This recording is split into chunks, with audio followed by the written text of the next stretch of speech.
Eu vou formar sempre uma bancada de gente de peso. E na bancada de hoje, a gente também tem gente de peso para falar sobre um tema muito importante. Nós vamos falar sobre vendas. E para falar sobre vendas aqui, eu tenho a seguinte bancada. Carlos Busch, que é meu companheiro, todas as semanas aqui juntamente comigo. Tudo bem, Carlão? Tudo ótimo. Tenho aqui do meu lado direito aqui o Steve Jobs brasileiro, Joel J. Mas olha como é que ele está parecido com o Steve Jobs. Tá bonito pra caramba. Meu amigo Joel J. Tudo bem, Joel? Tudo jóia, prazer estar aqui.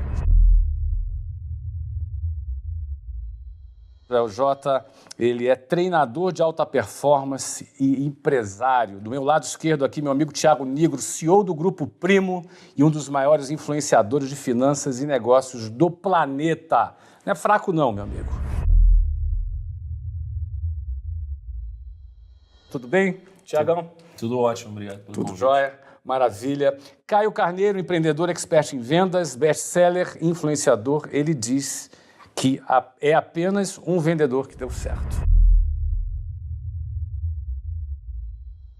Que beleza. Tudo bem? Feliz demais de estar aqui com vocês. Maravilha, sejam bem-vindos. E a gente começa aqui falando sobre o tema de vendas, um tema muito importante que, se você parar para analisar, qualquer empresa que não vende, quebra. A empresa que não vende, ela vai para o saco. Não tem como prosperar no mercado sem vender. E essas pessoas aqui são pessoas que conhecem de vendas de várias naturezas e a gente vai poder conversar aqui no dia de hoje. Deixa eu começar aqui fazendo uma rodada com todo mundo, começando aqui com o Thiago. A importância das vendas. Essa pergunta vai para todo mundo, começando aqui com o Thiago. Cara, eu acho que se tivesse uma coisa que de fato transformou a minha vida, tanto a pessoal como a corporativa, teria sido, de alguma forma, se dar bem, né, no mundo de vendas. Então eu acho que eu sempre fui um bom vendedor. Né? Eu sempre fui um bom vendedor, eu sempre vendi bastante, isso aqui me ajudou a chegar até onde eu cheguei, mas eu descobri que se eu quisesse chegar até um próximo patamar, eu deveria não só aprender sobre vendas, mas sim aprender sobre modelo de vendas. Então eu sempre fui muito bom em vender, mas nunca fui tão bom assim que era modelos de vendas. Isso é algo que veio mais recentemente, né, nos anos mais recentes. Então, assim, a importância é, se você não vende, você não tem um negócio, se você não tem negócio, você não prospera, se você não vende, você não traz resultado, logo não faz sentido você crescer numa organização. Então, acho que não tem nada mais essencial do que vendas, né? Eu só acho também que, na minha concepção, vender um pouco menos para vender sempre é muito melhor que você vender muito para você vender poucas vezes, né? Então, eu acho que isso aqui foi um dos pilares mais importantes em relação à venda na minha vida. Tá, eu acho que é algo que eu levo para as pessoas que estão ao meu redor. Consistência também. E longo prazo nas vendas. Exatamente, ao invés de uma única bala de prata. Né? Ou seja, um grande lançamento num determinado momento e depois tem mais dificuldade de voltar a vender. Ou seja, ter uma venda mais consistente para você vale mais. É porque quando a ganância ela fala mais alto, eu acho que você se obriga a, de alguma forma, olhar só para o hoje como se o amanhã não existisse. Uhum. E aí você coloca todas as suas fichas no hoje. E você coloca tanta força, tanta pressão numa venda, que é muito provável que você nunca mais tenha a chance de vender para o mesmo cliente. Né? São efeitos colaterais. Efeitos colaterais, exatamente. Muito bem. Joel J., vendas sob sua ótica. Ouvindo aqui o Thiago já fazendo essa apresentação, eu tive que voltar um pouquinho e a venda na minha vida, primeiro foi o entendimento que eu era um vendedor, mesmo sem antes ter feito uma primeira venda.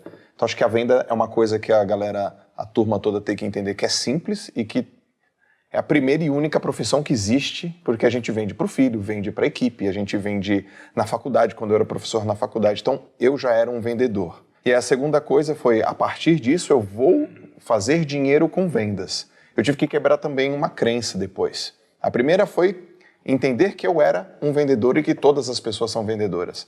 A segunda é, vender é legal, vender é bom. Porque quem não vende é quem não confia nela ou quem não confia naquilo que faz. Depois que eu aprendi a confiar em mim como vendedor, aí eu experimentei o doce sabor das vendas. E qual foi o momento que você percebeu, eu sou um vendedor? Houve algum momento específico? Em 2006. Em 2006 eu estava em Santos, eu era um educador físico e eu trabalhava numa empresa. Foi a primeira vez que eu recebi uma proposta oficial de ser contratado como personal trainer. E aí uma pessoa falou para mim, eu gostaria que você fosse o meu preparador físico para uma competição que vai acontecer daqui a 4 meses. E aí tecnicamente eu falei, eu vou te preparar, porque eu sei fazer o programa de treino. Ele falou, e quanto custa? E eu não consegui falar o preço. Foi ali que eu percebi, eu preciso me desenvolver na área de vendas. Eu preciso ter prazer em oferecer, em promover o que eu faço. Já que eu acredito no que eu faço, eu quero promover o que eu faço. Então, nesse momento, eu percebi que as vendas elas tinham que entrar na minha vida de uma maneira intencional e não de uma maneira reativa. Muito bem. Puxa, e vendas? Acho que já de certa forma está muito claro, né? Vendas é um coração ou um pulmão, como a gente queira, das empresas, né? Mas fundamentalmente para mim, vendas não é o fim. Vendas para mim é o principal caminho que faz a transformação. Para mim, vendas transformou a minha vida. E para qualquer empresário, vendas é o que transforma as empresas, né? Então, vendas para mim é atividade número 1, número 2, número 3, número 4, todo dia numa empresa. E de que forma a venda transformou sua vida? Eu venho de uma situação muito tradicional no Brasil, né? Eu lavava caminhões, por exemplo, né? Com 13 anos. E com 19 anos... Por que isso é tradicional, lavar caminhão? Não, tradicional no sentido de você ter que suportar certas dificuldades, né? O brasileiro passa isso, né? Ou seja, você veio de uma situação de extrema dificuldade. Exato, é extrema mesmo. E com 19 anos eu entendi que vender era algo que transformava o valor das coisas que eu tinha aqui. Então, eu entendia que o que eu fazia, do jeito que eu fazia, era muito simples, mas eu vendendo aquilo, tornava aquilo com muito mais valor, porque eu resolvi o problema de alguém. E aí eu ingressei em vendas, isso era 99. E aí me abriu muitas portas na vida, né? Muito bem. Caio Carneiro, vendas por você. Vamos lá. Eu acredito fortemente que ninguém segura alguém que quer mudar de vida. Ele só precisa de um instrumento, ele só precisa de um veículo. E vendas, dentro desse cenário, ele vai ser o ator principal que vai te acompanhar na realização. Todo mundo que realizou um grande objetivo, saiu de um ponto A ao ponto B com a sua companhia, ele entendeu que vendas, ele é o grande aliado dele. Você entender e colocar essa importância, você tem essa cultura de colocar vendas no centro, de você olhar todo dia, de você despertar esse interesse, de você entender que existe uma mecânica, existe uma ciência por detrás, alguns comportamentos que você tem que ter, um apetite que você tem que colocar, porque alguém que é técnico em vendas e não tem fome, não tem apetite, e também ele não consegue transformar uma ideia empírica num resultado. Então, a pessoa, quando ela começa a ter esse entendimento em vendas, e essa provocação nossa vai ser muito legal nesse papo aqui, é para ela entender que muitas pessoas que estão no ponto A com o ponto B, seja com a tua empresa ou qualquer objetivo correlacionado, principalmente profissional, vendas vai ser seu grande aliado. Quanto antes você perceber isso e realmente tomar aquela decisão irreversível de olhar vendas com outro olhar, acho que todos nós aqui, nós enxergamos o mundo de venda com outra ótica, que muitas pessoas são cegas por desatenção. Aí chama isso de cegueira por desatenção. Pessoas são cegas porque não prestam atenção nisso. Então, olhar com essa ótica mudou completamente a minha vida. Olha, é de comum acordo entre nós aqui que venda é fundamental. Prioridade 1, 2, 3, 4, o que define o sucesso de uma empresa também são as vendas. Não é somente as vendas, mas começa com as vendas. Não é verdade? Se você não tiver as vendas, sequer começa. Você não pode nem atender bem um cliente se você não vendeu primeiro. Primeiro você precisa ter o cliente para atender bem um cliente. Exato. E às vezes as pessoas têm a dificuldade de elencar essa prioridade. Não, o cliente é o principal. Claro, depois que ele comprou. Se ele não comprar, ele não é cliente ainda, não é verdade? Então, primeiro você vende, depois você tem um cliente. Aí você vai dar total atenção para ele. Você sabe que teve uma fase na minha vida onde eu estava numa transição. Porque eu estava deixando de ser assessor de investimentos e eu estava começando a trabalhar no mercado digital. E aí, eu não coloquei vendas como uma prioridade número 1. Eu pensei no produto, eu pensei no projeto, né? E pelo fato de eu ter negligenciado completamente, ou seja, essa cegueira por desatenção nesse caso, eu pensei tanto no produto que, deixando de lado o processo de venda, quando eu coloquei ele na rua para ser vendido, ele não foi comprado por ninguém. Então eu pensei tanto no produto que, deixando de lado o processo de venda, acabei não tendo cliente para atender. Então, assim, é tão importante... Você já tinha experiência em vendas, mas isso é mais comum do que se parece, porque muita gente acha que produto bom se vende sozinho. Se eu cuidar bem do produto, o produto, por ser bom, ele vai se vender sozinho. Isso não é verdade. Isso é um mito. Isso é um mito. Mito brutal. Porque o cara não sabe que ele existe. Então, como é que ele vai comprar? E o grande efeito colateral desse mito é as pessoas transferirem uma responsabilidade que é sua para o seu produto. Uma injustiça enorme. Quando as pessoas transferem a responsabilidade que era dele para o teu produto, o teu serviço, às vezes é a maldição do produto ou serviço bom. Porque, não, meu serviço é tão bom que se vende sozinho. Quando o cara fala isso, eu falo assim, esse tá deixando muito dinheiro na mesa. Tá pelo seguinte, desculpa, Carlos, já vou para você. Tá pelo seguinte, pelo fato dele estar vendendo até satisfatoriamente, ele não enxerga a cegueira pela desatenção, tá aí. O que ele está deixando de vender. Sim. Porque ele não calcula isso, né? O que ele está deixando de vender, só calcula o que ele vendeu. Obviamente, nada justifica que ter um ótimo produto te auxilia a vender mais. Vai ajudar. Não, eu acho que só tem um bloqueio nas pessoas. Quando a gente fala vendas parece que a gente quer vender de qualquer jeito. As pessoas confundem isso. Venda com empurroterapia. Boa colocação. O que é mais importante entender, a razão de existência de qualquer negócio é transacionar. Perfeito. Isso é vender. Então, a minha empresa só existe se eu transacionar. Obviamente que eu vou ter todo o cuidado de ter a melhor oferta, o melhor discurso, a melhor geração de valor. Mas eu acho que as pessoas acabam vendo vender como sendo algo ruim. Eu acho que tem um pouco do bloqueio que nem ganhar dinheiro, sabe? Perfeito. Eu acho que o empresário que não entender que toda atividade que ele faz vai me ajudar a vender mais, ou seja, se eu melhorar a relação com o cliente, vai fazer vender mais? Provavelmente. Melhorar a qualidade de produto? Vai? Provavelmente. Então, se ele não tiver focado que tudo que ele está fazendo é para isso, provavelmente ele não vai ter o resultado. E eu vejo muito bloqueio nisso, né? O que o Carlos está falando é ser intencional nas vendas, ou seja, vou melhorar a qualidade do meu produto porque eu quero vender mais. Vou melhorar o atendimento ao cliente porque também eu vou vender mais atendendo melhor o meu cliente. Vou ser mais inovador no produto porque assim também eu vou vender mais. E o produto é bom, não se vende sozinho. Aliás, esse é o primeiro mito que a gente mata aqui, já no início de conversa. Produto bom não se vende sozinho. Vamos trocar aqui um tema rápido. Também vou fazer uma girada com todo mundo. Vou começar com o Joel aqui. Tem um aspecto cultural na nossa sociedade, e não é apenas no Brasil. Morei em alguns países e vi isso em outros lugares também. Existe, inegavelmente, preconceito com vendas. Isso é algo inegável. Existe uma compreensão inconsciente de que quem não deu certo na vida vai vender alguma coisa. Uma mãe procurando emprego para o seu filho, às vezes ela chega para um amigo e fala, olha, pode ser qualquer coisa, arruma um emprego para o meu filho, pode ser até venda. Porque existe uma consciência ou um pensamento inconsciente, talvez, de que isso é algo de segunda categoria, de terceira categoria. O que se contrapõe a tudo que a gente falou até agora, porque todo mundo falou sobre o quanto é essencial a vendas. Por que você acha, Joel, que existe esse preconceito com vendas? Essa pergunta é muito boa. Essa resposta eu encontrei num livro chamado Sapiens, do Yuval Harari. E ele diz o seguinte, quando a gente estava lá na ancestralidade, então o mundo era escasso, era muito perigoso, e acumular energia, por exemplo, numa caça era muito raro. Então você matava um animal, e aí você só ia, de repente, ter a oportunidade de matar um animal depois, sei lá quando. Então a pessoa, ela economizava energia, ela guardava energia. O mundo passou, os anos se passaram, o mundo está abundante, mas o cérebro não evoluiu. Quando entra um vendedor, a pessoa pensa, lá vem um vendedor. É a mesma coisa que... um caçador. Sugar minha energia. Está caçando a minha energia. Eu não quero aquela pessoa sugando a minha energia. Então o cérebro reptiliano já pensa, ixi, já vem um vendedor. Mas tem uma coisa, as pessoas adoram comprar, mas elas odeiam que as coisas sejam vendidas para elas. Então o vendedor, ele é taxado como, sabe aquele cara daquele programa que passava na TV, o Tabajara? Como é que era? Organizações? Organizações Tabajara? Que era Cacete e Planeta? O Cacete e Planeta, eu acho que era o seu Creyson, é o Somebody Love. Então é aquele cara, é o Somebody Love, é o cara cheio de guerigueri, aquele jeitão, é o cara que vai sugar minha energia, já vem esse cara me oferecer uma coisa. Eu fui criado assim pelo meu pai, e lá vem aquele cara me oferecer ouro. Eu lembro uma vez, Flávio, a gente era pequenininho, e aí eu devia ter uns 10 anos, a gente tava andando no centro da cidade, aí tinha aqueles caras que vendem ouro. E aí o cara parou o meu pai e falou assim, eu tenho uma oportunidade maravilhosa pra você, compre ouro agora, porque vai ser uma oportunidade maravilhosa pra você. Aí meu pai falou, é tão boa assim? Aí o cara falou, sim, dele, então fique pra você. E ali eu percebi, putz, esse é o sugador de energia. Então o nosso cérebro já pensa, ó, lá vem um cara querer o meu dinheiro. Então acredito que é uma questão cultural, uma questão histórica, mesmo sabendo que as pessoas adoram comprar.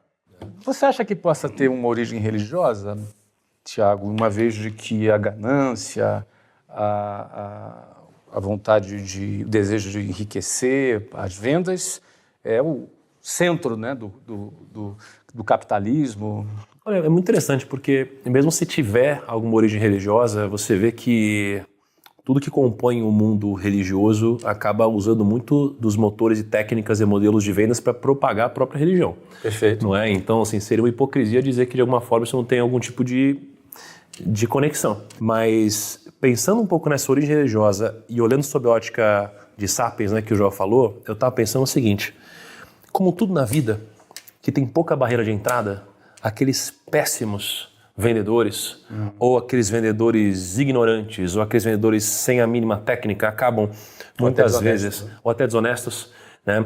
Eles acabam muitas vezes transformando toda uma classe, né, em algo mal visto muitas vezes. Então, se você pega um exemplo recente dos coaches, né, um coach não é uma coisa ruim, você tem presidente dos Estados Unidos com coach, você tem grandes atletas com coaches, só que de repente isso daqui é uma profissão mal vista. Quando você olha para vendedor é a mesma coisa, né? Todo mundo gostaria de ter ótimos vendedores na sua companhia, mas a gente geralmente abomina os outros vendedores, especialmente aqueles que querem vender alguma coisa pra gente. O que eu percebo é o seguinte, a gente vive num mundo onde isso aqui é algo humano, que a gente tem de fato uma necessidade por segurança. A gente quer segurança, a gente quer se sentir seguro, a gente quer ter previsibilidade.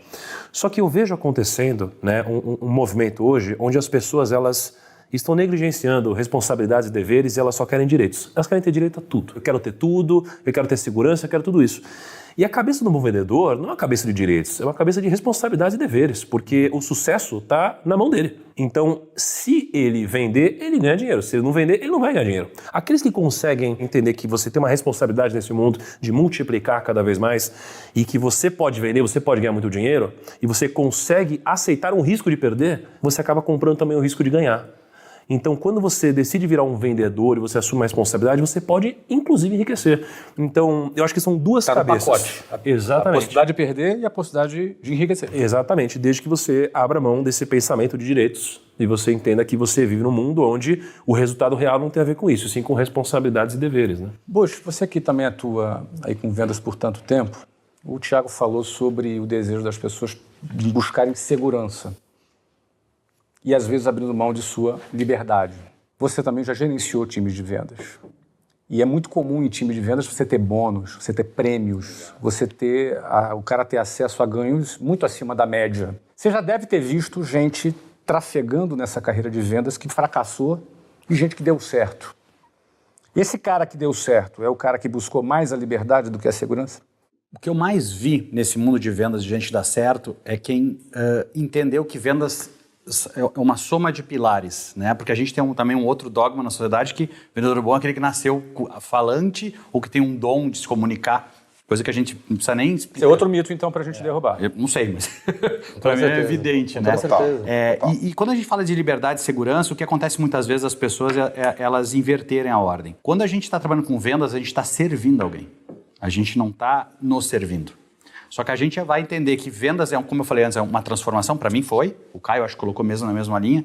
Vendas para mim é a ambição, que tu colocaste muito bem no início, pelo menos eu estou rotulando assim, técnica e por fim também para mim resiliência, porque o cara que vai trabalhar com vendas, se não entender que ele vai ter mais não do que sim, ele não vai curtir aquilo. Então para mim vendas é como um médico que vai dar uma cura para alguém, sabe?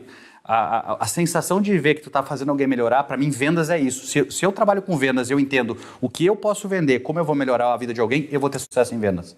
O problema é que eu vi muita gente nesse mercado ganhando bons bônus, que às vezes tinha um pico, mas nem sabia por quê. Às vezes sofreu uma venda e depois não se estabeleceu, porque ele não tinha a essência de servir. Ele tinha a essência de ser servido. Então, às vezes, até um argumento, às vezes um cliente chegou preparado, vendeu. Por isso que muito empresário começa, às vezes, indo bem, depois ele cai.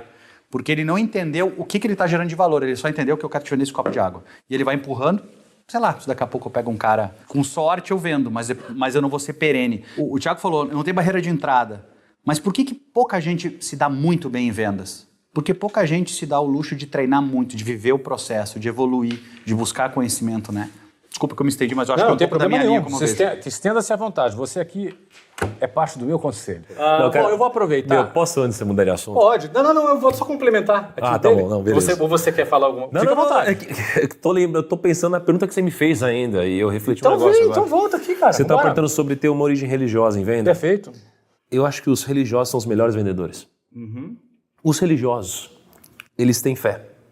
Então eles primeiro acreditam no que eles estão vendendo. Perfeito. Então, olha só, eles acreditam no produto deles. Né? Se a gente fosse trazer para o mundo mais material, eles acreditam no produto deles. Então, alguém que acredita no seu produto, alguém que é capaz de chorar falando sobre isso, capaz de se emocionar, né? Capaz de viver uma vida, entregar sua vida, né? Entregar sua vida por isso, como que alguém vai vender com mais paixão do que uma pessoa que é religiosa? E aí, se você for olhar, não sob a ótica técnica de um pitch de venda, mas sob a ótica de modelo de vendas, a gente encontra na religião, ou enfim, em igrejas, o melhor modelo de venda, ou pelo menos um checklist que é replicável a qualquer negócio. E para pensar, vendas. Cara, se você está vendendo dentro de uma comunidade, cara, você tem muito mais chance de vender. As pessoas querem fazer parte de uma comunidade. Exatamente. Não é? Então as pessoas vão chamar do quê? De irmãos lá dentro. Então você pega, no meu caso, eu chamo de primos. Somos primos. Então, assim, todas as comunidades, elas têm muito mais força, né? Quando você for olhar sobre manual de vendas, ou pelo menos manual de seja lá o que for do produto, do serviço, enfim, existe um manual. Script. Né? Existe um script, existe a Bíblia, né? Todo mundo olha para esse mesmo manual, existe um processo. Olha só, você tem prova social. Isso mudou a minha vida, né? Isso mudou a vida dele, isso mudou a vida daquele. Ou seja, você tem várias provas sociais. Então, assim, tudo no modelo de negócios, não como um negócio, mas no modelo que é replicar para o negócio, você vê todos os gatilhos de uma cartilha de venda sendo aplicado aqui. Além de tudo, você tem inimigos muito claros em comum. Cara, quando eu trabalhei mais próximo à XP, a gente tinha um inimigo, o bancão, o gerente, né, que vendiam produtos horríveis. E aí fica muito mais fácil você vender com o seu inimigo ou você criar um movimento quando você tem um inimigo e você tem algo que você acredita, né, na liberdade, na taxa, na isenção de tarifas. Então você vê que existe uma cartilha. Então, eu só quis puxar de novo esse assunto porque quando você mandou pro Bush, eu falei, cara, eu acho que os religiosos são os melhores vendedores. Aí, fechando parênteses, Primal Branding, que é um conceito do Patrick Hellon, exatamente o que tu acabou de dizer. Enfim, entre mais uma cacetada de coisa aqui. Fantástico, maravilha, não para de ficar bom essa história aqui. Agora eu vou ouvir o Caio. Caio, eu quero te ouvir. A gente já entendeu aqui que tem preconceito com vendas. Eu imagino que na sua trajetória liderando equipes de vendas, você viu muita gente sendo desmotivado, às vezes pela própria família, porque não compreendia, não apoiava, porque vendas não era algo muito recomendável, a família às vezes não aprova. Eu pergunto para você, você já viu também, em contrapartida a isso, pessoas que deram certo e que começaram a ganhar muito acima da média e que tiveram sucesso em área de vendas e que, por isso, aquelas pessoas que antes criticavam passaram a puxar o saco? Eu sou a prova viva disso. De quê? Você puxou o saco? Não. Alguém puxou o teu saco? Eu fui aquela pessoa que, poxa, quando passei por todas as jornadas, aquelas jornadas das pessoas querendo, enfim, cortar a tua asa.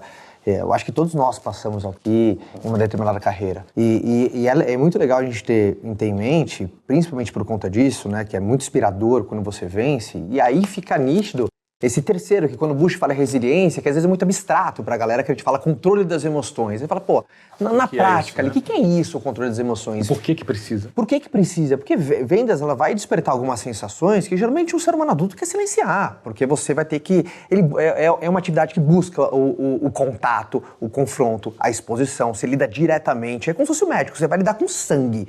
Você se dá bem pra lidar com sangue, bicho? Por exemplo, o médico, eu tenho medo de sangue. Não vai se dar bem na profissão. Em vendas, o cara que tá na figura, o gestor, o que tá na linha de frente, ele tem que ter o gerenciamento emocional. Aí quando você tá liderando uma equipe, aí vem um segundo, né? Não só as suas emoções, as emoções no time. Você tem que ser o maestro, aumentar a confiança de quem tá baixo, reduzir o medo de quem tá alto, porque é muito fácil você se manter positivo, mas quando você bate na frente do time, a meta é essa, você não bate faturamento, você tem que puxar o time e falar, puta, não deu. Mas mês que vem, vamos ver o que a gente pode fazer, vamos recuperar o atraso. Essa gestão das emoções, que vai ser uma montanha russa, russa total. Porque tem hora, por exemplo, quando as pessoas em vendas começam a perder pro não, quando começa a levar o não pro lado pessoal. Apresentou teu produto ou serviço para alguém, tomou um não e fala, pô, será que tem algum problema comigo? Será que eu não sirvo? Será que eu tô na indústria errada? Será que meu segmento não é tão bom? Será que meu produto tem algum problema? Minha técnica. Será que minha técnica é fraca? Será que eu não sirvo para isso? Será que minha mãe estava certa? Pô, será que meu sócio realmente estava com a razão? 1-0 pro não, porque levou pro lado pessoal. Um cara de venda tem que ser um pouco mais pragmático, tem que ter um pouquinho a mente mais disciplinada. Porque senão a tua consistência ela é abalada. É o que vai dar resiliência que o Bush falou. É a resiliência que o Bush falou. Então, você vê que o controle emocional, por isso que também quando a pessoa está na linha de frente de vendas, ela acaba tendo uma musculatura emocional muito forte, porque é tanto teste, ali de frente, você lida com gente, rejeição, expectativa, ansiedade, igual. Por isso as tradicionais convenções de vendas, né? Por que tem convenção de venda? Por que tem motivação e energia lá em cima? O Joel, né? O Joel que tem o histórico dele de atleta. Eu percebi na minha carreira, e é muito legal assim, toda vez que eu fui numa convenção de vendas, ou participando ali, aprendendo, ou palestrando, é impressionante como um vendedor se identifica com o atleta. A história de um atleta para um vendedor, ele chora, ele se emociona, ele entende por quê. O vendedor é um atleta de um produto ou serviço. É repetição, faz de novo, a mesma coisa, não acredite, e isso, e aquilo. Na tua fase de atleta, alguém já falou assim, Joel, você só treina, você não trabalha? Muitas vezes. Já te falaram? O que você faz? Eu sou atleta. E só isso? Ou seja, as pessoas, aquela coisa do... O vendedor às vezes tem a síndrome do patinho feio, que às vezes tem a síndrome tão grande que não consegue nem colocar no cartão de visita, coloca nome mais elegante. Eu sou consultor de contas, eu sou analista... Bicho, tu é vendedor. Fim, acabou. É o que você é. Por isso, a gente tem essa segurança porque a gente tem orgulho de dizer isso, porque a gente sabe a transformação que fez. Mas lá no começo não é tão óbvio assim.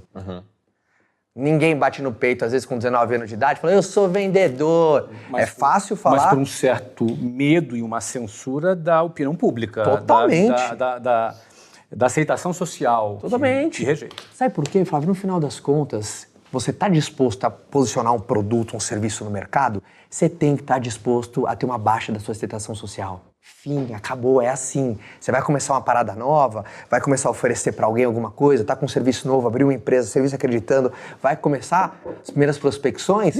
Você tem que entender que você vai ter uma baixa da aceitação social. Aí na hora que você valida e cresce, aí vem a alavanca. Jogo aí vira. exponencial. Blá, blá, blá, blá. Porque no começo você é o tal, depois você vira o gênio. Quantas pessoas falam assim, gênio, hein? Primo rico, puta sacada. Grupo primo, maravilhoso. Thiago é um gênio. Agora, por quê?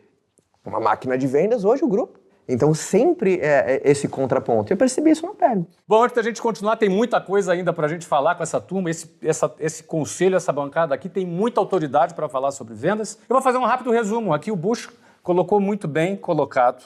Vendas depende basicamente de 3 fatores fundamentais. O primeiro deles, ambição.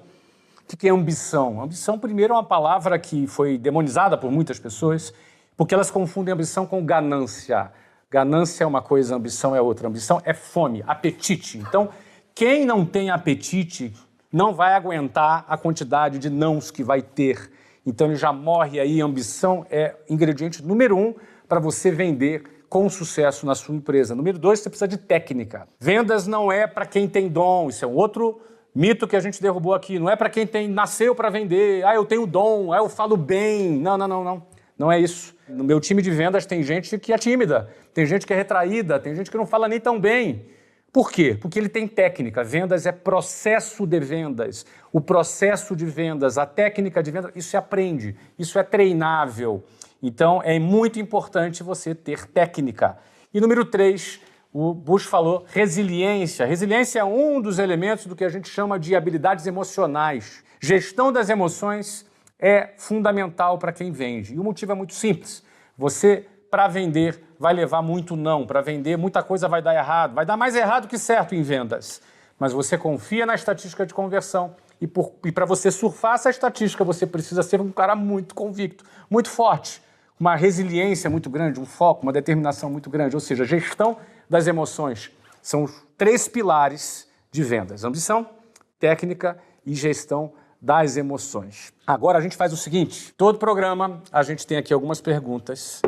Eu vou começar com o Tiagão aqui. Até medo desse pote, hein? Até medo desse pote aí. Se funciona da seguinte forma, a gente não sabe o que tem aqui dentro. Mas você deixou as polêmicas ou você tirou? Tem tudo aqui, cara, tem tudo. Não tem censura aqui, tem de tudo aqui. Você vai sortear uma e você escolhe para quem você dispara a pergunta na hora. Muito bom, Ninguém hein? sabe quais são, e aí eu passo o pote para quem responder a pergunta. Vamos lá, Tiagão, dispara aí. Bom, vamos ver. Nossa, hein? É loucura, hein? Bem essa. Segura. Caraca! Ó, essa daqui eu vou fazer para um cara que eu já sei o que vai responder. Vou perguntar pro Joel essa daqui. Joelzão, como elevar a consciência do cliente antes de vender? Essa daqui eu já tenho a manjadinha, hein? Flávio, tá muito fácil isso aqui, hein? Mas você sorteou, tá bom, cara. Você sorteou. Tem as Daí eu as posso pedreiras já aí ficar também. com você. Não, Depois. essa é boa. Essa é boa. E tem jeito, e tem técnica, né? Tem uma sequência. A gente sabe que a pessoa, ela passa por algumas etapas, né? Antes de qualquer processo, provavelmente ela nem sabe que ela tem um problema, então ela é considerada inconsciente, incompetente, então ela não sabe que ela não sabe, então ela não sofre.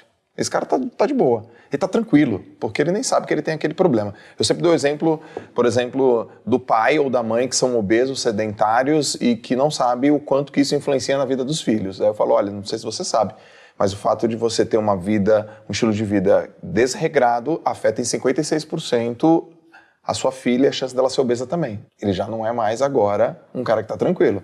Agora ele é um cara consciente, inconsequente. Agora ele sabe que ele não sabe. E ele fica já incomodado. Fala, tá, mas me dá mais elementos, me dá mais Me dá mais informações. Bom, é assim que funciona, não é só com você, funciona isso no mercado, no mundo, o mundo tá assim. E ele fala, meu Deus do céu. Aí agora ele fica consciente que isso é um problema, e aí ao ter noção desse problema, ele já quer resolver esse problema. A terceira fase, ele percebe que ele tem consciência que existe uma solução. Mas existe uma solução para isso. E depois que ele tem uma noção que existe uma solução para aquilo, ele fala, e tem serviços e produtos que solucionam isso. E aí, como você mostrou toda essa etapa, ele gera uma conexão com você. Poxa, você não consegue me ajudar nisso aqui? É nessa hora que ele quer comprar. Porque ele passou pelas etapas, ele não sabia que não sabia, até o momento que ele sabe que ele não sabe fazer, e sabe que você pode solucionar isso para ele, e agora ele quer. É muito legal, de maneira prática, trazer para a turma, que fica claro que as pessoas só compram algo por duas coisas, ou por um medo ou por uma ambição. Só. Então, quando você aprende, as pessoas só tomam a decisão de compra baseado no medo que elas têm, irreal, genuíno e justo, a resolução desse medo. Por exemplo, as pessoas só pagam a mensalidade numa academia ou por um medo ou por uma ambição. Ou, tô com medo de morrer cedo, preciso treinar meu físico. Ou, quero ficar mais atraente. É sempre baseado no medo ou uma ambição, um telefone celular.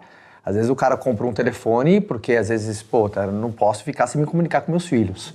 Ou ele compra uma ambição dele, atrelada a uma geração de status, né, de poder, isso, aquilo. Então sempre vai ser no meio de uma ambição. Então, você saber qual que é o medo que você toca, uma ambição que você toca no teu cliente, é a elevação do nível de consciência, porque neste exato momento teve a percepção de um problema, através do despertar de um medo ou de uma ambição. Sabe o que eu acredito? Que a consciência tem que ser de graça e a consequência tem que ser paga. Olha, eu vou te levar a consciência, essa aí eu não te cobro não. E o cara, agora eu tenho noção da consequência se eu não fizer isso. A consequência, eu tô aqui, eu tenho um produto ou serviço para você. Eu acho que vale acrescentar que hoje, na era do conteúdo, você, quando está produzindo conteúdo, você está aumentando a consciência daquele público que está te consumindo sobre um determinado assunto. Educar é uma das estratégias de elevação de nível de consciência. A educação, aliás, isso você citou aqui a XP, não é? A origem da XP era a educação financeira que resultou no que se tornou hoje um dos grandes bancos do Brasil. Não é? Ou seja, educar é uma maneira de ampliar o nível de consciência. E veja que a gente tentar vender mais, com mais intensidade, o produto certo, para o cliente certo, no time errado, vai trazer muito menos resultado do que você vender menos o produto certo, no time certo, para o cliente certo. Porque quando eu comecei a minha carreira e o que eu vendia basicamente uma assessoria sobre investimentos, eu tentava com muita intensidade. Eu ficava o dia inteiro no telefone. E eu não conseguia vender nada. Tanto é que o meu primeiro ano vendendo, né, me trouxe mais ou menos R$232 por mês de faturamento. Isso era o que eu ganhava. Então eu tentava vender numa única vez, numa única tacada para um cliente. É igual o cara que tentou vender ouro para o pai do Joel. Então o que aconteceu? Ele não conseguiu fechar essa venda, por quê? Porque, cara, ele tentou vender no timing completamente errado, desnecessário, não passou por nenhum funil. Eu fazia a mesma coisa, então eu tentava vender para todo mundo. Deixa eu cuidar do seu dinheiro, deixa eu cuidar do seu dinheiro. O cara, ele nem sabia que tinha um problema, ele nem sabia que existia uma solução, ele nem sabia que eu era conexão. Então a gente passou a fazer o seguinte, ao invés de fazer uma única tentativa de ligação para vender, a gente passou a fazer uma única tentativa de ligação para qualificar. Então a gente abriu um diálogo. Então a gente espaçou isso daqui para, ao invés de uma reunião, duas. Onde numa reunião eu mostrava o problema, eu entendia de fato como ele pensava, eu entendia qual que era a vida dele, eu mostrava para ele que existia uma solução e ele percebia que eu podia solucionar isso para ele. Então quando eu passei dessa venda de intensidade para uma venda mantendo intensidade, mas trazendo para algo um pouco mais consultivo, eu passei mais tempo com o mesmo cliente, ou seja, eu falei com menos clientes diferentes, mas eu vendi mais, porque eu fiz o meu cliente passar por todo esse processo de expansão de consciência. Então é muito interessante porque a gente acha às vezes que é só intensidade, não é? Existe método, né? Existe uma expressão muito engraçada, quando a pessoa acredita tanto no que ela faz, no que ela vende, ela fala assim, cara, o meu serviço, meu produto é para todo mundo quer conhecer aquilo que eu tenho. Eu entendo que isso vem da raiz, que você acredita tanto no que você faz, você quer que todas as pessoas tenham acesso. Mas quem quer vender para todo mundo não vende para ninguém. E não existe erro mais grosseiro em vendas do que você gastar tempo demais com pessoas que não estão prontas para comprar de você. Para empresas que não estão prontas, não tem técnica que faça, por exemplo, se alguém perguntar para nós um conselho, como é que eu faço para vender uma Ferrari para um estudante? Eu não tenho a menor ideia, porque é um erro grosseiro na qualificação. Então, Que é subestimada, né? O pessoal não investe tempo necessário nisso. aí começa a colocar a culpa, o mercado que está retraído, não, as pessoas, mudou o hábito de comportamento. Não, você só tem um erro básico de qualificação. Então, esses pequenos detalhes que você vai pegando ao longo de um processo. E acrescentando também nessa questão do timing de fechamento de um produto, é importante entender que cada produto tem um ciclo diferente do outro. Não é? Você vai, por exemplo, um produto em investimento, eu presumo que é um produto muito sofisticado do ponto de vista técnico.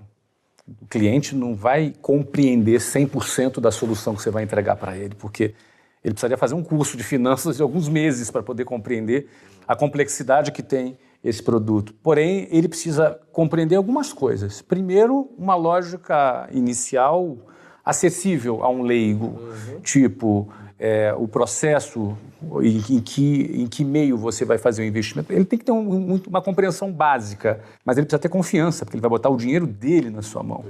E a confiança você talvez não conquiste em 20 minutos de conversa. Tem um relacionamento que precisa acontecer. Ou seja, é um produto que, para você transacionar esse produto, uma curva de confiança ela precisa acontecer.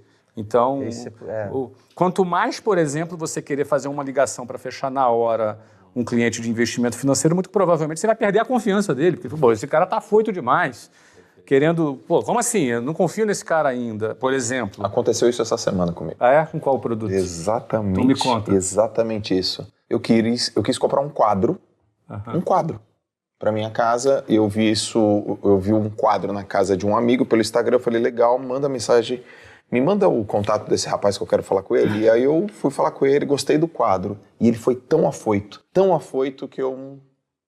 Assustou. Eu não quis. Ele falou, e aí, João, vai ser assim, porque tal, esse é o preço, tal, esse é o tamanho, olha o que eu vi. E aí, fala comigo. Eu falei, cara, calma. E aí eu não gostei. Olha que legal que o João falou. Aconteceu comigo, é importante com um quadro. que todo mundo saiba isso. É legal deixar escancarado. Em vendas, todos os sentidos são percebidos. Não tem o ser humano num processo de vendas, ele vira um tubarão na percepção do sangue do outro lado. Assim. Exato. Então, não tem como você deixar de perceber a confiança de quem está alta, a ansiedade, a euforia de quem está segundo. Às vezes até, assim, eu não sei quem é um rapaz agregando, ele pode estar até precisando de grana. Exatamente. Tá num momento, ele pode estar num momento difícil na vida dele, mas deixou transparecer. Foi isso que eu pensei. E fala sobre isso, que isso é muito importante. Exatamente. E esse ponto, a parte técnica disso, é toda vez que você coloca um comportamento errado dentro de um processo de vendas, ele desperta vieses no comprador. Por exemplo, essa afobação, essa, entre aspas, insegurança, esse desespero, aciona na cabeça do comprador o que tem de errado com esse cara? Desconfiança. Proteção. Pô, mas será que eu sou o único cara interessado por esse quadro? Porque se ele tá desesperado assim, então o volume dele tá baixo. Tá baixo por quê? Será que é bom? Mas será que ele entrega? Será que realmente é legal ao vivo o quadro dele? Olha que loucura onde foi a cabeça do comprador, fez opa! Isso é tão forte que o rapaz conseguiu desvender algo que ele já estava decidido a comprar. Já tinha comprado. Você foi atrás, ele desvendeu. Já tinha feito furo na parede, né? O approach dele... Ele desvendeu, mas isso é legal você que está ouvindo entender que vendas é técnica. Não só a técnica de como perguntar, não só a técnica do script, mas também de como gerenciar os seus sentimentos, porque ele falou uma frase que eu gosto muito, em vendas, todos os sentidos são percebidos, e ele percebeu algo estranho e foi embora. Olha, a gente tá ouvindo agora que o Caio falou de tentar vender para o estudante uma Ferrari, né? E, cara, isso é muito interessante, né? Porque, às vezes, não importa quão bom você seja, se você tentar vender isso para o cliente errado, não vai dar certo. Esse dia você me pergunta, Caio, como é que eu faço para vender para quem não tem dinheiro para comprar? Eu falei, para de ser burro, vai vender para quem tem. Não é? Você não precisa, você tá errando, cara, você tá errando. E aí é onde entra o que, para mim, começou a ficar tão aparente, tão importante nos últimos 2 anos, que é, de fato, pensar não pensar na venda apenas sob a ótica do pitch venda, mas sim no modelo de vendas, né? Então, se você pega, né, assim, você cria quase que 4 quadrantes, assim, né? Onde você tem, num eixo, a probabilidade de fechamento de uma venda, e no outro eixo você tem o poder aquisitivo, né, do seu cliente, e você encontra o maior poder aquisitivo para a maior probabilidade de venda, você encontra o seu pique, né, que seria o seu perfil ideal de cliente. E aí, quando você começa a pensar em processo de venda, e você tem internet ao seu favor e dados, e você começa a jogar no mar aberto, o seu produto, o seu serviço, e você tem várias hipóteses que você vai testando. Através dos dados você começa a perceber aquele que compra com menos estágios, aquele que tem uma maior taxa de conversão. E quando você descobre quem é esse cara e você desenha ele como uma persona, cara, você pode começar a construir o seu processo em cima dele, para você passar muito mais tempo vendendo para quem você tem mais chance de vender do que perdendo tempo com quem não é o perfil. não é o perfil ideal, né? Então isso daqui te dá uma diferença de foco muito grande, né? Não para de ficar bom isso aqui, meu querido. Agora vai lá, pega aí, sorteia uma bem polêmica, uma difícil. Eu sou bom nisso, hein? E manda na canela aí de alguém. Eu sou bom nisso, eu sou bom. É? Ó, vou pegar. Ih, senti. Ai, ai, ai. Tá mais, né? É que tá marcadinho. Ó, tem umas molezinhas e tem umas pesadas. Aí, Flavião. Essa vão achar que é armação. Ai, loucura aí. Tô passando o bastão para o Caio Carneiro. Como aprender a vender? Primeiro ponto, eu acho que esse episódio desperta a vontade. Primeiro é você ter tudo começa do ponto de partida do reconhecimento, né? Quando você tem esse despertar, parece que todos nós um dia tivemos esse despertar em vendas, né? Quando você realmente entende, se interessa, você tem uma vontade genuína de falar assim, opa, calma aí. Eu acho que uma das grandes funções até agora foi trazer provocações que as pessoas, calma aí. De questionar, será que é técnica? Será que é fome? Será que é controle emocional? E você se questionar... Será que é dom? Será que é dom, né? Você se questionar é o primeiro passo para um despertar de um interesse. Então, a primeira coisa, como eu faço para aprender vendas, é você se questionar e você se provocar ao ponto de você se inclinar sobre. A segunda coisa, hoje você tem tanta coisa disponível, né? Olha esse episódio aqui, aberto para todo mundo, bacana, trazendo provocações mais técnicas, mais comportamentais, algumas mais concretas, outras mais abstratas. Então você tem tanta coisa, tem tanto livro bacana, só que eu quero deixar uma frase que mudou a minha carreira. Treinar não vende, vender treina. Treinar não vende, vender treina. Ou seja, nada vai refinar mais a tua técnica do que você colocar em execução. Você vê o que a gente está falando, por exemplo, em vendas todos os sentidos são percebidos. E você vai para um processo de vendas e nem que você tem que se colocar numa posição de confiança, falar com segurança, aí você vai perceber, não fui tão seguro assim. Eu fui o cara do quadro lá que o Joel falou. Ou seja, Caio, desculpa te interromper, ele se expor ao fracasso. Exato. Ele se expor ao fiasco, Exato. ao erro. Exato. Treina ele mais do que ele ficar lendo, estudando. Com toda certeza. Mas, cara, posso colocar um ponto aqui? Nem todo mundo. Nem todo mundo. Olha lá, aí vai estar polêmica, hein? Sabe por quê? Vai ficar bom agora. Não é todo tira esse mundo, cara do pé de porque... mim. Não, porque olha só, se expor ao fracasso, se você expõe ao fracasso, e de fato eu acredito que você, vendendo, você é treinado assim, se você expõe ao fracasso, você fracassa muito, mas você não está preparado para aguentar isso, cara, você vai largar a toalha muitas vezes. Exato. Tem gente que não tem a resiliência suficiente para voltar. Tem gente que vai desistir, vai chorar em casa. Não é? E depois vai parar e vai querer mudar de profissão e não vai mais ser um vendedor de sucesso. Então, isso daqui com certeza funciona. Mas funciona para quem tem um sonho, cara. Funciona para quem tem ambição. Entendeu? Porque se você está indo numa direção onde você não acredita, você vai ser muito mais sensível a porradas que você toma na vida. Você vai desistir na primeira porrada que você tomar. Ou talvez na segunda, ou talvez na terceira, ou talvez na quarta. Mas se você está em direção ao seu sonho, o sonho, ele te anestesia. Porque você está em direção ao seu sonho, é o que você acredita. Então você vai tomar porrada, mas você vai continuar. É igual um sonho de fato, vai doer menos. Você vai continuar, você vai continuar. Você falou uma parada agora, todo mundo que vende alguma coisa, por mais que ele acredita no produto dele, ele acredita no serviço que oferece, mas em primeiro plano, ele enxerga aquilo que ele tem na mão como uma máquina de realização pessoal. E se a pessoa não entende isso, que Exato. é através disso que eu vou mudar a vida, por isso que a gente coloca, né? Não tem nada mais forte do que o sonho do vendedor. Esse cara ter esse sonho. Eu falava e conto muita história dele. Eu comecei a vender porque eu queria casar. A minha relação com venda era interesseira, sempre foi.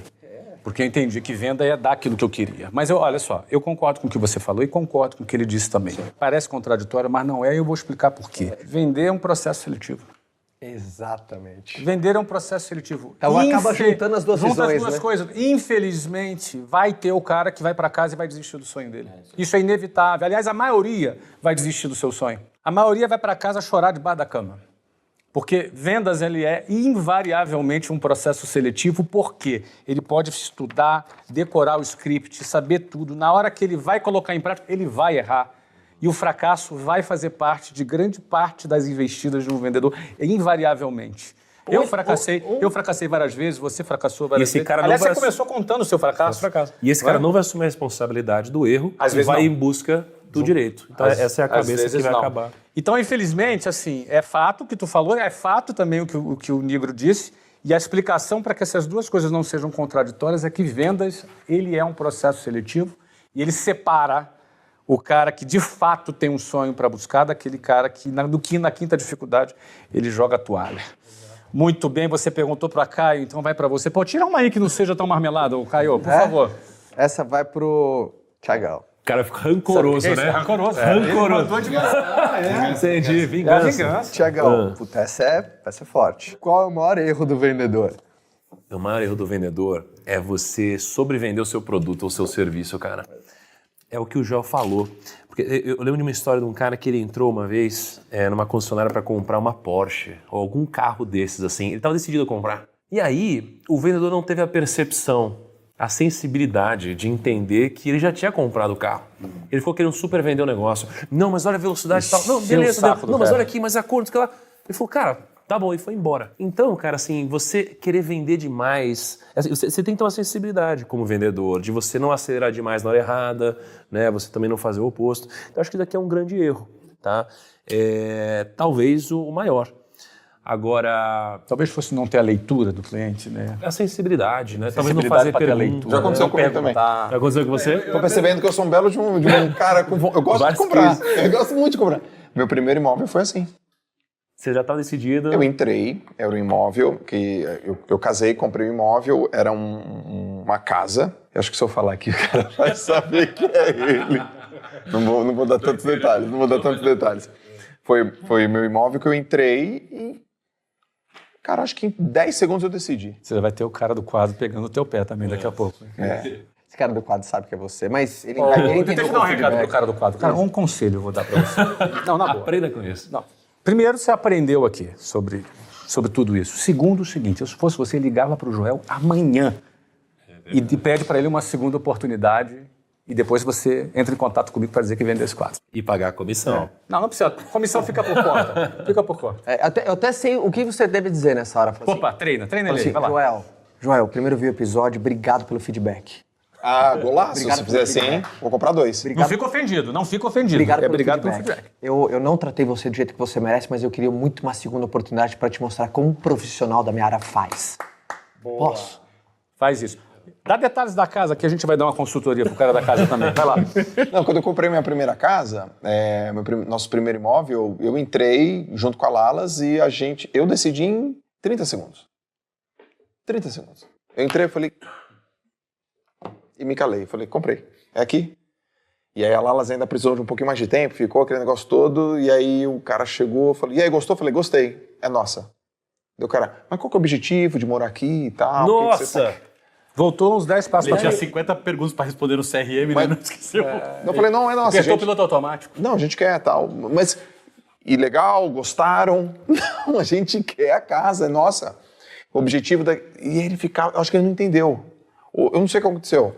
Eu falei, putz, muito ruim. Isso aconteceu comigo também. Então, o cara, como é que você chamou? Sobrevender o produto. Sobrevender. Bush, uma consultoria ali naquela câmera ali, aquela lá, né? Uma consultoria para esse. Ele deveria entrar em contato com. Acho que não vai adiantar entrar em contato com você, que você já. A categoria de mansão do Joel já é outra hoje, né? Olha que erro brutal esse, Flávio. E para mim, eu coloco isso na categoria também, junto com o Thiagão, de um dos erros mais brutais. Em vendas, um erro brutal é você colocar suas considerações de compra na frente do teu cliente.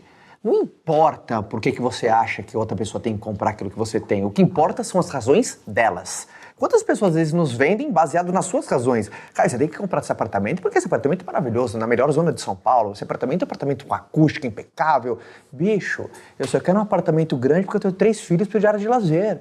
Não são as suas razões, são as minhas razões. Quantas pessoas o dia inteiro vendendo coisa nas nossas cabeças, usando as razões delas? Caio, isso é muito legal que você falou, porque eu tive caso de trocar muitos times de venda, porque o vendedor começava a ganhar tanto dinheiro que ele se achava mais importante que o cliente.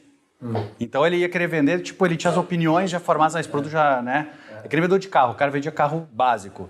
Aí do dia pra noite ele começou a vender, comprou um carro melhor porque ele vende. Aí ele já vai atender o cliente mal, porque... Sim. Entende? Agora, e aí só continuando aqui, eu acho que tem, complementando, acho que o maior erro, talvez seja um dos maiores, né? Agora, existe o erro sob a ótica do vendedor e sob a ótica do líder de vendas, digamos assim, ou do dono do negócio, ou do empreendedor quando pensa em vendas. Acho que sob a ótica do vendedor, eu acho que é um pouco do que o Caio falou. É o cara, ele, além de colocar as considerações dele, é ele fazer mais afirmações do que perguntas, né? E de fato, acho que a gente já falou um pouquinho sobre isso. Quando eu passei a fazer mais perguntas, cara, eu comecei a angariar muito mais informações e veja só, eu convenci o cliente numa hora de conversa quando eu descobria uma fragilidade. Então, a fragilidade era, o gerente não está me atendendo bem. Então é aqui que eu vou atacar. Esse investimento que eu tenho aqui, ele está mal. Podia ser 1% da carteira dele. É aqui que eu ia atacar. Então, eu só precisava descobrir a fragilidade dele e você descobre através da pergunta. Sob a ótica do gestor, do líder, do empreendedor, isso aqui é uma coisa que o Joel comentou há muito tempo para mim e eu guardei e eu acho que é uma das coisas mais importantes que eu já aprendi com o Joel. Que eu já aprendi bastante coisa com o Joel. Que é o seguinte, são sobre os 3 dinheiros que existem, né? Que é o você ganhar mais dinheiro, você gastar menos dinheiro e você ir atrás do dinheiro que está na mesa. Então, acho que como líder do negócio, o maior erro é você não criar um próximo produto ou um próximo serviço que o seu cliente vai consumir. Então, a gente faz uma venda de R$1.000. Pô, a gente vai parar por aqui? Né? 10% dos clientes que compraram um produto de R$1.000 estão dispostos a comprar um produto de R$10.000 de você. Qual é esse produto? Não sei. Pergunta para o seu cliente. Exato. O que o seu cliente estaria disposto a te comprar por R$10.000? Ele vai te dizer. E depois disso, você vai ter 10% dos clientes que vão comprar por 10 mil. Isso. Uma parcela desses clientes vai comprar esse. Então você tem que ter isso em mente, porque no final das contas, assim, o maior dinheiro muitas vezes não está nem nesse produto de entrada, ele está no que vem aqui depois. E aí você tem um custo de aquisição que muitas vezes não vai ser suprido por esse produto de entrada e você vai achar que não tem um modelo de negócio sustentável. Mas é só porque você esquece que o modelo não para aqui, ele continua. Então acho que esse daqui é o maior erro sob a ótica, para mim, de um líder, de um gestor, de um dono, de um empreendedor de negócio, sob a ótica de vendas. Você tem uma arquitetura de produtos. Muito bom. Quem é o próximo a fazer a pergunta aí? Agora sou eu, né? Tiago. Agora vai ser pro Bush. O Flávio. O Flávio puxou para mim. Depende aí. Eu respondo também. Dá na canela com a Se for fraca, eu vou pegar outra pergunta. Com trava de ferro. Tá bom? Não, você escolhe para quem vai ser. Para mim, para ele. Aí. Não, essa é muito boa. Essa é muito boa, vai ensinar muito, cara. Acho legal mesmo. O que é um bom processo de vendas? Para mim? Aqui vai para você. Engraçado, né? A gente tem sempre aquela tendência a querer ampliar, dar um zoom out. A gente tem enxergar a big picture, enxergar a fotografia completa. Então, por exemplo, você quando olha o processo de vendas ali de um vendedor, você vai falar da técnica, não é? Aquilo que eu falei, a ambição, a técnica, a gestão de emoção, daqui a pouco você se aprofunda na técnica, você pode fazer os scripts, ensinar o vendedor a conduzir, etc. e tal. Se você ampliar um pouco mais, vai cair no que o Thiago falou, que é sobre a gestão da venda, a arquitetura de produtos, não é? A gestão da venda do ponto de vista da arquitetura e da jornada do cliente que você pode criar. Mas se você fizer mais um zoom out aqui, se você ampliar aqui o foco, abrir mais um pouco, dá para você enxergar algumas outras coisas. E, ultimamente, eu vejo que é uma tendência muito grande. A gente viveu um período recente em que o marketing digital entrou. Só que a gente sabe que marketing digital é uma coisa muito antiga, né? Desde quando surgiu a internet, você começou a vender pela internet. Então, esse processo de vendas na internet já é bem antigo. Mais recentemente, em 2015, começou um movimento muito interessante de marketing digital no Brasil e muita gente descobriu a venda e começou a vender pelos canais digitais. Quando veio a pandemia, isso se exponenciou ainda mais, porque as pessoas tinham praticamente toda a atenção. Não saía de casa, não tinha muita competição, então as pessoas estavam muito na internet, então o marketing digital voou. Acabou a pandemia, mudou um pouco esse comportamento. Agora, em vez de assistir a live do Thiago Nigro, a pessoa pode estar no aniversário da mãe, pode estar no aniversário do filho, ou tomando uma cerveja com os amigos, jogando uma partida de futebol, assistindo um jogo de futebol, ou seja, novos players entraram, né? Outras coisas se tornaram concorrentes. Então, mudou um pouco esse jogo. Então, quando você faz mais esse zoom out, você enxerga que você pode ter vendas por diversos canais de vendas. Então, quando eu penso num bom processo de venda, eu começaria pelo zoom out. Eu começaria com a arquitetura do processo de vendas. O primeiro passo é você pensar aonde esse processo vai ser criado. Onde esse processo vai ser criado? Porque eu posso criar N tipos de processos de vendas de acordo com os canais de vendas que eu tenho disponível. Eu posso vender pela internet, eu posso vender por um call center, eu posso vender em stands em shopping centers, em lojas em shopping centers, eu posso vender por venda direta, eu posso vender por N possibilidades, N canais de vendas eu posso vender. Porque onde tem gente tem transação, onde tem pessoas tem transação. Então é um erro muito grande o cara achar, não, o moderno é vender pela internet. Não. As pessoas entenderem o conceito, né, de um processo de vendas, um processo de vendas na verdade é a representação visual da jornada de compra do cliente. E qual que é o melhor processo? Um processo que a gente fala campeão, ele tem alguns pontos de atenção. Primeiro, ele precisa ser mensurável. Quantas vezes um vendedor ele faz um processo de vendas que, cara, é tão complexo, você fala assim, cara, é impossível alguém conseguir repetir o que você faz. Então, ele não é ensinável. Então, um bom processo de vendas, ele precisa ter ensinabilidade. Porque se ele não tem ensinabilidade, ele está complexo demais. E uma das coisas inimigas de vendas é a complexidade. A complexidade gera dúvida. Então, dentro do processo de venda, sabendo que é a jornada de compra do teu cliente, para todo mundo que já vende alguma coisa, eu já posso te afirmar, você já tem um processo, tá? Às vezes não é tão claro, mas algo já está acontecendo. Às vezes ele não é tão visual. Mas as pessoas entenderem que essa jornada de compra, e você desenha mesmo, um papel e uma caneta, e erro achar que quanto mais complexo, mais moderno, mais chique, é o contrário. Aí vale que Quanto mais moderno, mais chique, é mais simples. A perfeição tá, não é onde você não tem mais nada a adicionar, você não tem mais nada para tirar, sabe? É aquela, eu acho que tem uma frase, você não tem mais nada para tirar, cara, o meu processo tá perfeito, não dá para tirar mais nada, tá compacto, né? Tem uma frase de um filósofo que o Bruno vai lembrar, não lembro, tá? Que ela fala, o tolo pega algo simples e dificulta, enquanto o sábio pega algo complexo e facilita. Então, um processo simples, uma metodologia que seja simples de você ensinar, de você mensurar, que represente a jornada visual do teu cliente, definindo o teu modelo de prospecção, qual canal, não sei, cada um tem um modelo diferente, mas quando fica isso visual para a pessoa, ela entende. Ah, depois do passo A, o passo B, o passo C, o passo D. Ah, entendi. E aí tu gera uma receita previsível. E a tua receita fica previsível. E aí você treina essas etapas. Eu acho que vale aqui, Caio, para a galera que está assistindo aqui, falar especificamente que existem diferentes canais para você vender o seu produto. Exato. E isso é algo muito atual, a gente falar sobre isso, porque muita gente que só vende no digital começou a ter um CAC muito grande, um ROI mais longo, e ele começou a achar que aquele negócio não fazia mais sentido. Isso acontece porque a pessoa ela não se dá conta que ele pode vender o mesmo produto por diferentes canais de vendas. Então, para a gente não ficar só na teoria, vamos falar um pouquinho de número. Hoje, investindo algumas, talvez chegando a 2 dezenas de milhões de reais em tráfego na internet. O grupo que eu dirijo, ele tem 8% das suas vendas sendo vendas digitais. Não é que a gente vende pouco digitalmente, a gente vende bastante no digital. A questão é que 92% das vendas acontecem em outros 3 canais diferentes, onde o digital é parte deste processo, é parte deste formato, é parte deste modelo. Isso significa dizer que se eu apenas vendesse no digital, eu estaria vendendo 12 vezes menos do que a gente vende atualmente. Então, é muito importante, se você tem produtos digitais, entenda, se você está vendendo bem no digital, você pode estar vendendo 12 vezes menos do que você poderia estar vendendo.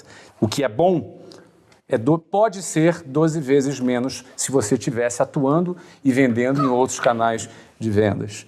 É muito importante a gente aguçar essa curiosidade, essa perplexidade, porque se está bom só no digital, se você tivesse vários canais de vendas, poderia ficar ainda melhor. Por que o CAC hoje está cada vez mais caro? Porque a internet também possibilitou que qualquer um que quisesse tentar vender pela internet tinha a possibilidade. Hoje a disputa é muito maior. Né? E com isso trouxe gente capaz de gerar valor e uma grande quantidade que não tinha técnica, não tinha processo. E aí a gente fica tentando. Como antes o cara tentava, sei lá, para 100 pessoas conseguir um cliente, ele entendeu, opa, se eu aumentar 10 vezes, vou chegar em 1000, vou vender. Então, só que na verdade não é esse o processo de venda. É que quando não tinha ninguém até dava certo. Quando começa a ter muita gente, você vai acabar não tendo mais performance. E se a gente voltar, quem disse que a melhor venda não é presencial, ou não é por telefone, ou para o Caio não é um SMS, ou para o fulano é um WhatsApp, ou para alguém é uma carta, eu não sei. A questão é que a gente meio que se fala do digital, parece que tem que estar na moda. Parece que rotulou. Isso aqui é o moderno e esse aqui não O é. melhor é o processo para o perfil de cliente que tu quer atender. O Caio falou duas coisas que eu achei muito legais, assim. Que primeiro, assim, precisa ter métricas e precisa ser um processo ensinável, né? Eu acho que uma outra coisa também que torna isso aqui um bom processo é um processo onde você tem um canal de aquisição, né, que também seja replicável. E um bom processo para mim é um processo onde a conta feche. Isso aqui parece tão óbvio, mas no dia a dia a gente esquece disso, né? E o que geralmente uma conta fechando? É uma relação de faturamento, né, ou de LTV, enfim, versus o CAC de pelo menos 3 vezes. Então, se a gente encontra uma métrica, né, onde a gente tem bons números, a gente tem canais de aquisição que são replicáveis, a gente tem métricas que são mensuráveis e um processo de venda que é ensinável, e a gente consegue botar tudo isso numa tela de TV e chamar isso daqui de dashboard e fazer todo mundo olhar para a mesma coisa, aí eu acho que a gente tem um processo bem bacana. E assim, quanta gente que está nos ouvindo aqui que não tem a menor ideia de que, cara, tem muita gente nesse... E quando eu falo muita gente, falo assim, não, cara, é muita insanidade. Tem gente que vende e perde dinheiro. Porque não coloca isso no papel. Então acha que, por exemplo, as suas margens estão sendo respeitadas, mas quando você não acompanha, você não metrifica, você não acompanha os indicadores... Eu já vendi perder dinheiro. E é louco, às vezes você só descobre depois, né? Porque às vezes você vê, a conta não tá fechando, porque o que aconteceu? Então pode parecer uma coisa meio contra-intuitiva, não, é uma coisa básica, né? Você vender, comprar por 1, vender por 2. Tem gente perdendo dinheiro, porque você não faz um fundamento básico. É mais comum do que a galera imagina. Muito bem, a última pergunta aqui é pro Bucho, né? É assim democrático? É assim. Porque todo mundo já respondeu. Fácil. Olha, o que é uma fruta baixa em vendas? Eu gostei da analogia que o Thiago fez esses dias, eu vou começar por ela, que não sei com quem estava viajando, foi uma mexeira, sei lá, pegou uma mexa e pegou uma lá em cima, né? E aí tu mostrou para a pessoa e disse, olha só, qual a diferença das duas? E a pessoa disse, não, são iguais. Eu nunca tinha olhado para essa ótica, né? Eu sempre explicava fruta baixa no sentido que eu vou explicar já na sequência, mas nunca olhei para pensar o seguinte, por que eu vou ter muito mais esforço para algo que eu posso ter menos esforço para ter? Isso é a mesma coisa, né? Isso é a mesma coisa. A gente às vezes não para pensar em negócio. Eu vejo muito empresário às vezes querendo pivotar a empresa dele porque ele está tentando buscar algo que ele acredita e deixa um monte de dinheiro em cima da mesa, como o outro. Você vê que as coisas vão fechando, né? Vai tudo... Então, o que eu acredito muito forte da fruta baixa? É o que eu faço o menor esforço e tenho alta probabilidade de poder estar vendendo. Exemplo, se eu criar um produto adicional, perguntando para a minha base de clientes, tenho 1.000 clientes, o que faria vocês comprarem por R$1.000 meus? Uma pergunta assim, o cara vai te responder, eu pagaria 1.000 para um copo de cristal que tu me oferecesse. Perfeito, então eu vou fazer copo de cristal. Essa é a fruta baixa. E eu vejo muita gente tentando descobrir o que poderia fazer, ao invés de perguntar ou ao invés de aproveitar o próprio processo que já tem. Muito bem, gente. A gente já está quase chegando ao final aqui do nosso episódio e como a gente sempre vai fazer a partir de agora, esse é o primeiro episódio de uma série, a gente sempre vai querer terminar com uma dica prática para você. O que você pode aplicar no dia seguinte no seu negócio. A gente fala de temas muito conceituais, de conceitos muito importantes, você pode ouvir várias vezes, assistir várias vezes, de preferência 100 vezes cada pessoa, porque isso multiplica a audiência, não é assim? Então, você pode ver várias vezes compartilha, aqui, vai tomar, deixa rolando. Para quem você acha que precisa. Mas a gente também quer finalizar dando uma dica prática para você vender amanhã, tá? Então já vai pensando que dica prática para o cara vender amanhã, que eu vou perguntar para todo mundo e no final eu também vou deixar a minha dica para você. Vamos começar com o Caio agora. Dica prática para ele vender amanhã, para ele colocar isso em prática e aumentar as vendas deles no dia seguinte, Caio. Eu vou fazer o policial mal aqui, vou deixar a boa para os meus colegas, porque eu preciso colocar essa aqui. A galera entender, porque eu vou colocar minha dica como... A minha, você vai fazer um check-up primeiro. Venda é uma combinação de 3 coisas. E eu vou fazer uma analogia para dar essa dica. É a combinação de estrada, carro e piloto. Onde estrada é o teu método. O carro é a ferramenta que você usa ao longo dessa estrada. E o piloto é você, é o vendedor. Coloca hoje estrada, carro, piloto, que é o método, a ferramenta e o vendedor. Geralmente, como é que tá? Qual que é a saúde desses 3 elementos? Você fala assim, Caio, meu método é incrível, as ferramentas que eu uso são as melhores, mas eu não estou tendo mais resultado. Você sabe que você tem que dar mais atenção para os seus vendedores, tem que treinar mais o seu time de vendas, treinamentos mais frequentes. Caio, a galera aqui é fera demais, mas a gente não está conseguindo performar. Vamos olhar para as ferramentas? O pessoal tem ferramenta para dizer onde está errando? Será que as pessoas sabem? Às vezes o vendedor não sabe onde ele precisa melhorar, porque você não consegue deixar visual isso. Caio, as ferramentas estão incríveis, o time é maravilhoso, vamos rever sua metodologia, o teu processo de vendas? Deve ter furo no teu balde aí.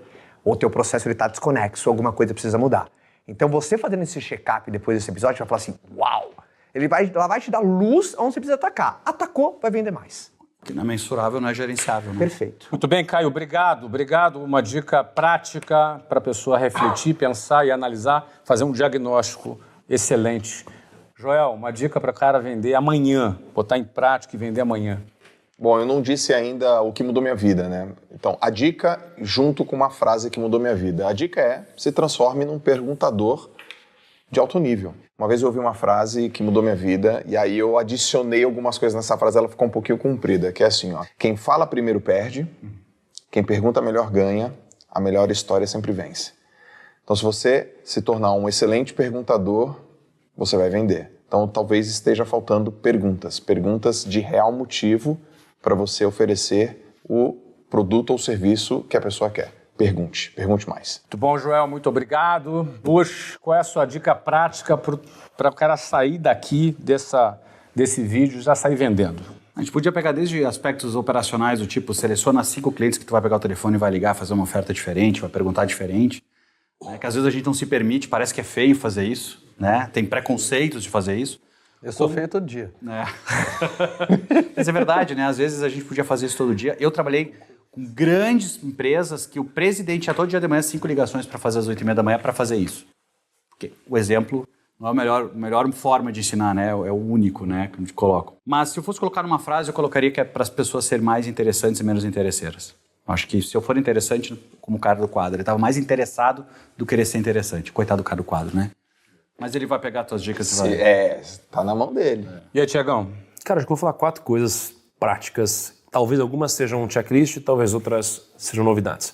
Primeira, deixe bem claro o seu funil de vendas numa única tela para você e seu time visualizarem todos os dias e todo mundo olhar para o mesmo lugar. Acho que daqui é a primeira coisa. Dados. Nem que você não tenha uma inteligência automatizada e vocês preencham isso na mão, mas que vocês tenham isso daí lá. Segundo lugar, eu acho que seria... Cara, as pessoas são movidas a incentivos. Se você tem um time de vendas que não tem um bom incentivo, eles não vão vender.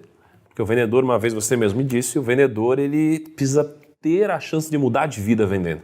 E se ele não pode fazer isso, ele dificilmente vai performar como ele performaria se ele tivesse um bom incentivo. Então, pagar boas comissões por boas vendas, ou seja, atrelados a um bom resultado, isso daqui eu acho que é algo inteligente a se fazer. Você multiplica seu resultado claramente. Acho que uma outra coisa, isso daqui para mim é a fruta mais baixa de todas, que a gente pincelou um pouquinho sobre isso, é você listar os seus 100 principais clientes. Porque listando os seus 100 principais clientes, você vai encontrar aqueles que mais compram de você e que, em tese, mais têm poder aquisitivo ou estão entre os que mais têm poder aquisitivo para gastar com você. Os que mais confiam, não? Tem mais vínculo. Já confiam, gostam de você, são super fãs. Então, fale com esses 100 clientes, de fato. Esses 100 clientes, eles vão te dar boas respostas para aquela pergunta. O que você toparia pagar 10 vezes mais do que isso que você já está comprando? Acho que daqui é muito importante, tá? Então, eu acho que essas 3 coisas são as coisas práticas que poderiam mudar a sua vida da noite para o dia. E tem outras, mas acho que são essas, Flávio. Então, tá ótimo. Muito bom. Muito obrigado pelas suas dicas. Com certeza todo mundo vai colocar em prática. Eu vou falar para você agora a minha dica para você sair vendendo, melhorar a tua venda no médio prazo. É uma coisa muito simples. Eu, antes de dizer ela, vou só dar um pano de fundo. Quando você escolheu empreender, você praticamente escolheu uma vida e uma rotina que, na maioria das vezes, vai ser um pouco solitária. E você vai ter pouca gente para você dividir seus momentos de angústias, de dificuldades, ou até necessidade de aprimorar, mudar um pouco a tua técnica, ter novas estratégias. A gente vai trocar ideia. Você escolheu esse caminho. Grande parte, às vezes, dos seus amigos estão em outra. E você não pode dividir esses assuntos com eles. A minha dica é para você eleger uma referência alcançável. Você tem na internet hoje gente de sucesso dividindo suas opiniões, suas experiências, os seus conhecimentos. É legal seguir esse pessoal. Essa mesa aqui mesmo tem gente boa aqui, gosta de dividir conhecimento e faz isso todos os dias. É legal seguir gente que já alcançou o topo. Isso é muito bom, amplia a nossa referência, mas às vezes a gente fica um pouco distante para você. Às vezes você, somente nos acompanhando, você às vezes pode ter um pouco de dúvida, será que um dia eu vou chegar nesse patamar? Então eu recomendo que você eleja também uma referência alcançável, alguém mais perto de você, mais próximo de você, que esteja um pouquinho acima de você, não abaixo, um pouquinho acima de você.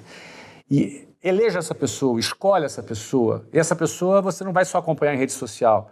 Se você puder criar uma agenda com essa pessoa, uma vez por mês, se encontrar com ela, uma vez por semana, se possível, melhor ainda, para você conversar com essa pessoa, trocar ideia com essa pessoa, prestar um pouco conta das suas metas, como é que estão suas metas, você precisa prestar conta também, mostrar para essa pessoa como é que está indo o teu resultado, trocar ideias sobre técnicas, sobre experiências. Daqui a pouco você, inclusive, vai acrescentar para essa pessoa e vice-versa. Você, dessa maneira, você vai poder reciclar a sua técnica e também ter um suporte emocional para a sua jornada. Não anda sozinho, não. Às vezes você vai ter grana para estar numa mentoria, de estar no meio de várias pessoas, mas às vezes você está no começo da sua vida e não vai ter dinheiro para investir nisso. Mas você consegue, sim, eleger uma referência alcançável para que você tenha um contato direto com essa pessoa. Esse é o toque que eu dou aqui para você. E a gente vai encerrando esse primeiro episódio agora, o primeiro episódio da primeira temporada do Conselho. A gente recebeu aqui Caio Carneiro, empreendedor, expert em vendas, autor best-seller, influenciador, e diz que é apenas um vendedor que deu certo. Recebemos aqui também Thiago Nigro, CEO do Grupo Primo, um dos maiores influenciadores de finanças do mundo, Joel J, treinador de alta performance, empresário, e o meu colega Carlos Busch, que vai me acompanhar em todos os episódios ao longo dessa jornada aqui no Conselho. Nós estamos aqui para colaborar com você, para ajudar você na sua jornada e de, com certeza, ter a honra de participar do teu crescimento. Nosso desejo é que tudo que a gente diga aqui e divida com você possa ajudar, colaborar no seu negócio. Até a próxima!